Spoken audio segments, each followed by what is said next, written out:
Marhaban ya Ramadan. Marhaban ya Ramadan.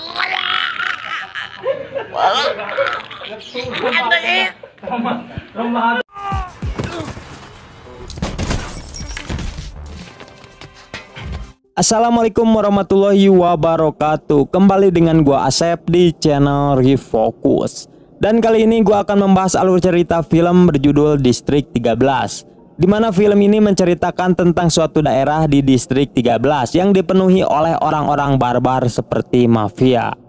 Hingga akhirnya ada salah satu mafia bekerja sama dengan polisi untuk menangkap bos mafia lain yang telah membegal bom nuklir yang aktif. Dan untuk kalian yang nontonnya udah maghrib, jangan lupa siapkan dulu udut kopainya cuy, biar paru-parumu smile. Dan untuk kalian pecinta high and low, khususnya Mamang Murayama, bolehlah beli jaket Sukajan Murayamanya cuy. Murah gak sampai jual ginjal, dan linknya ada di deskripsi. Gaskeun.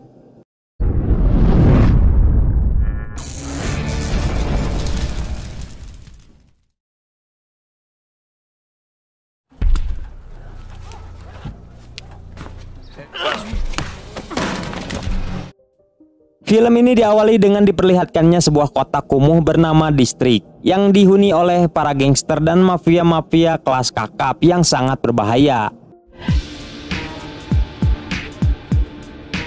Kemudian kita diperkenalkan dengan ketua distrik itu bernama Leito yang telah berhasil mencuri narkoboy dari seorang mafia kelas kakap bernama Taha. Dan alasan ia mencuri narkoboy itu karena si Taha ini berencana mengedarkannya di wilayah kekuasaannya. Terlihat di sana ia sedang membuang barang itu di apartemennya. Namun tidak lama kemudian datang seorang pria bulat bernama K2 yang sedang mencari Leito di sana. Tapi para anak buahnya Leito yang berjaga di sana langsung menodongkan shotgun kepadanya. Namun dengan santuinya K2 langsung membunuh kedua anak buahnya Leito. Lalu ia pun masuk ke apartemennya itu, dan tanpa banyak bacot K2 langsung membunuh lagi anak buahnya Leito yang berjaga di apartemen itu.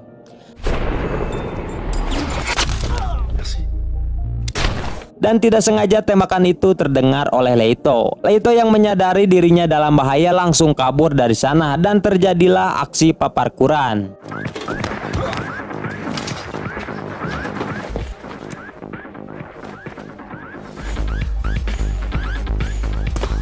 Dan alhamdulillahnya ia pun berhasil lolos dari kejaran mereka karena ia yang jago lari dari kenyataan. Mantap. Setelah itu K2 langsung melaporkannya kepada Taha karena ia tidak berhasil menangkap Leito. Mendengar hal itu ia pun marah dan langsung menembak mati di antara mereka karena telah gagal menangkapnya. Karena itu Taha mengalami kerugian besar karena narkoboynya telah dibuang oleh Leito. Lalu ia pun meminta ide kepada anak buahnya untuk segera menangkap Leito dan membunuhnya. Dengan beberengehan si Gemrot menyarankan untuk menculik adiknya Leito yang bekerja di minimarket agar Leito mau datang ke hadapannya. Dan tanpa banyak bacot K2 and the gang langsung menculik adiknya Leito yang bernama Lola. Ketika dibawa ke markas ia digoda oleh beberapa anak buahnya Taha, bahkan ada yang ngarawel tungirnya juga. Tapi ternyata sebelum K2 masuk ke ruangan, Taha sudah terlebih dahulu ditodong oleh Leito di sana untuk dijadikan tawanan.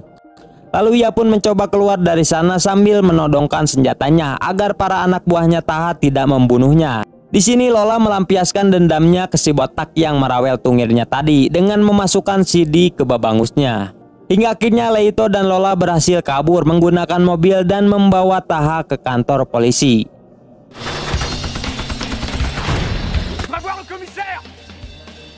Sesampainya di sana ia memperlihatkan barang bukti berisi narkoboy dan menyuruh inspektur untuk memenjarakan Taha. Tapi ternyata Pak Inspektur menolaknya dengan alasan kantor polisi itu sebentar lagi akan tutup. Bersamaan dengan itu datang segerombol anak buahnya Taha ke sana untuk menyelamatkannya.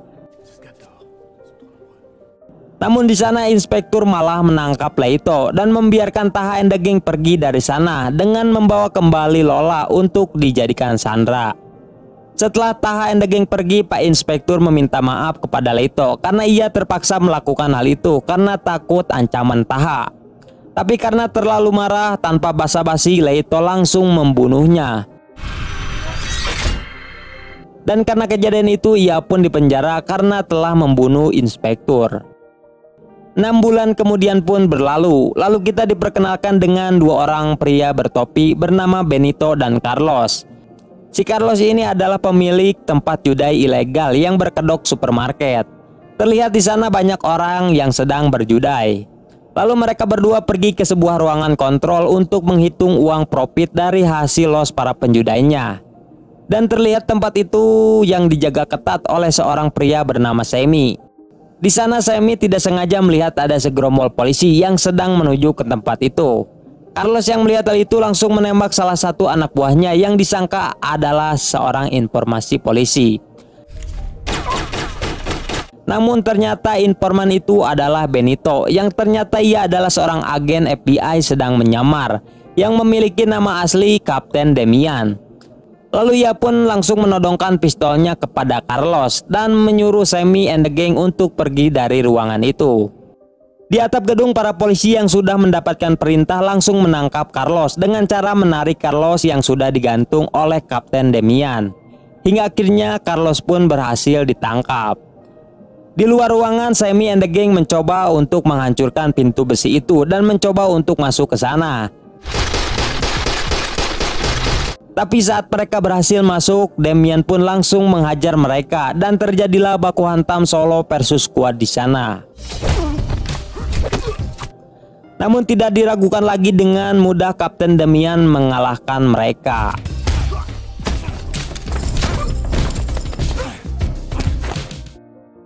Karena Damian yang berhasil menyelesaikan misinya, ia pun dipanggil masuk ke ruangannya kolonel. Yang ternyata di sana juga ada sekretaris keamanan negara bernama Tuan Ruger. Tuan Ruger lalu menceritakan bahwa mereka telah mengirim sebuah senjata dan bom nuklir yang berkekuatan 8 km untuk keamanan negara. Namun ketika di perjalanan, mobil yang berisi senjata itu telah dibegal di distrik 13 oleh Taha and the gang. Bahkan sekarang bom nuklir itu telah terdeteksi aktif dan akan meledak dalam waktu 22 jam.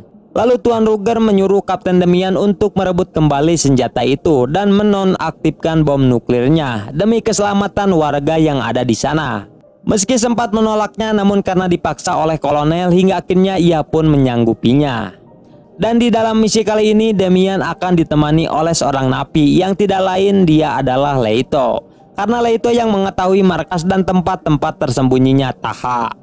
Sebelum pergi, mereka bertiga membuat strategi terlebih dahulu dan gas. Lalu scene berganti kepada Leito yang diberitahu oleh sipir bahwa ia akan dipindahkan ke penjara lain bersama seorang tahanan pembunuh kejam. Dan ternyata itu adalah Kapten Damian yang kembali menyamar lagi untuk meyakinkan Leito agar ia mau bekerja sama dengannya. Ketika di dalam mobil, Damian mengeluarkan jarum besi dari mulutnya untuk membuka borgolnya itu. Di sana ia menceritakan dirinya kepada Leito bahwa ia telah salah membunuh orang, karena target yang ia bunuh adalah seorang mafia bernama Taha yang telah menguasai distrik 13. Dan bahkan Taha juga telah menyiksa seorang wanita dan memperlakukannya seperti binatang. Mendengar perkataan itu, Leito langsung menyadari kalau wanita itu adalah adiknya. Setelah berhasil mengambil alih mobil itu dan menghajar kedua sipir di sana, mereka berdua pun langsung pergi ke distrik 13 untuk membunuh Taha. Yang dimana kita tahu semua itu sudah direncanakan sebelumnya agar Leito mau bekerja sama dengan Damian. Singkat cerita, sesampainya di sana, tiba-tiba Leito langsung menodongkan pistolnya dan memborgol tangannya Damian. Karena ia sebelumnya sudah mengetahui kalau Damian itu adalah seorang polisi. Lalu mereka berdua pun menabrak mobil mewah di sana, dan karena kedatangan mereka diketahui, mobil mereka berdua pun ditembaki oleh anak buahnya Taha. Namun alhamdulillahnya Leito berhasil masuk ke markasnya Taha. Setelah berhasil masuk ke sana, ia pun langsung pergi ke ruangannya Taha untuk menyelamatkan Lola adiknya. Sedangkan di dalam mobil, Damian yang diborgol didatangi oleh Kak dan berhasil membuka borgolnya.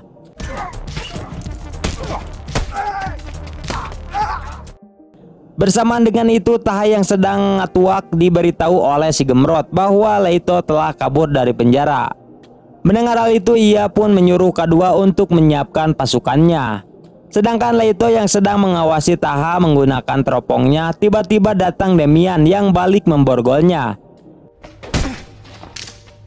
Di sini terjadi adu bacot antara mereka berdua. Leito mengatakan alasan ia tidak ingin bekerja sama dengan polisi, karena sebelumnya ia malah dipenjara saat akan memenjarakan Taha. Namun Demian tidak memperdulikan hal itu dan ia memberitahu alasannya ia datang ke distrik 13 hanya untuk menonaktifkan bom nuklir yang telah dibegal oleh Taha and the Gang. Lalu tiba-tiba ia mengambil HP-nya Demian untuk menghubungi Taha dan memberitahunya bahwa ia sedang berada di distrik 13 bersama kepolisian. Dan ia juga memberitahu bahwa bom nuklir yang telah ia begal sudah aktif dan sebentar lagi akan meledak. Mengetahui hal itu, Taha pun menyetujuinya dan menyuruh K2 untuk menjemput mereka berdua dan akan membuat penawaran di ruangannya. Sedangkan di sana Demian malah amukan kepada Leito.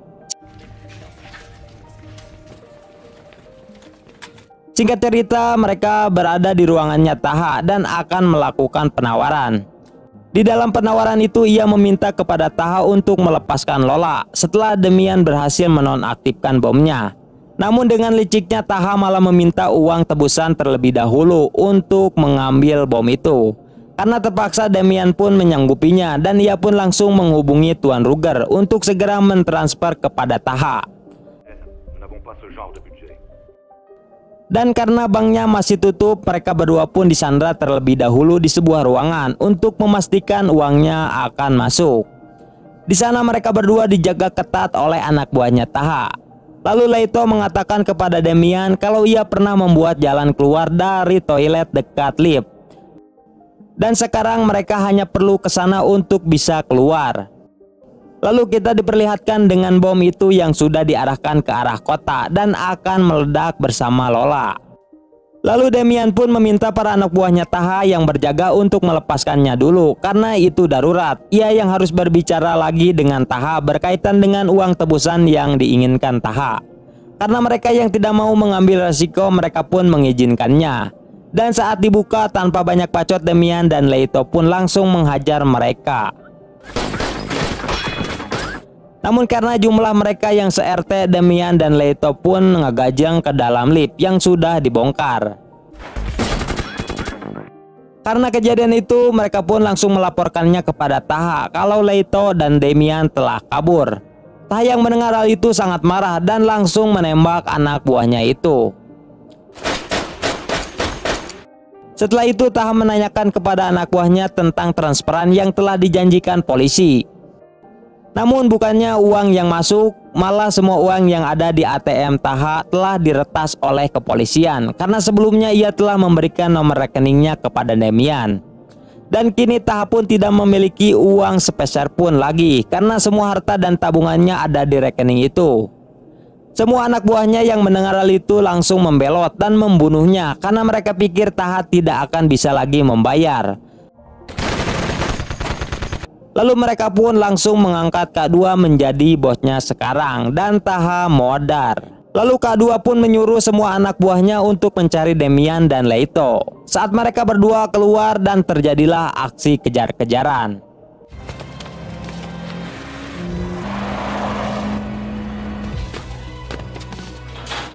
Hingga akhirnya mereka berdua pun terkepung dan berhasil ditangkap oleh K2 and the Gang. Namun bukannya ditangkap, ternyata K2 malah menyuruh Demian untuk segera mematikan bom di atap apartemen itu. Setelah melakukan kesepakatan, dengan cepat mereka pun langsung pergi ke atap. Namun saat di tengah perjalanan, mereka berdua malah dihadang oleh si Semi, anak buahnya Taha yang masih setia kepada Taha meskipun sudah tewas. Dan ia disuruh untuk menjaga bom itu. Dan di sana pun terjadi baku hantam solo versus duo.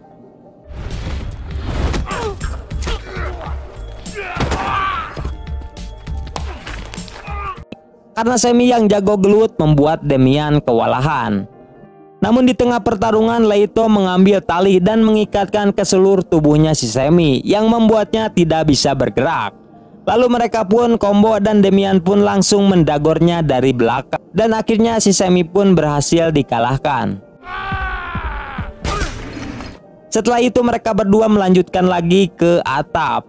Ketika sampai di sana ia langsung menelpon Tuan Ruger dan meminta kode untuk mematikan bom nuklirnya itu. Dan tak disangka ternyata kode bom itu adalah kode koordinat lokasi distrik 13. Dan kode yang diberikan olehnya adalah kode untuk meledakkan nuklir, bukan mematikannya.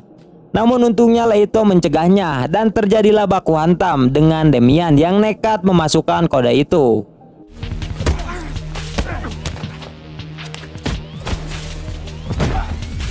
Tapi saat bom itu habis ternyata bomnya tidak meledak. Yang ternyata bom itu sudah dirancang akan meledak langsung jika mereka berdua memasukkan kode yang sebelumnya telah diberikan oleh Tuan Ruger.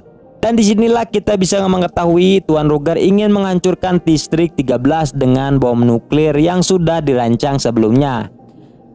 Dan Demian juga mulai menyadari bahwa dirinya telah dijadikan tumbal proyek untuk menghancurkan distrik 13. Setelah mengulang bersama, mereka bertiga pun langsung pergi dari sana dengan membawa bom itu.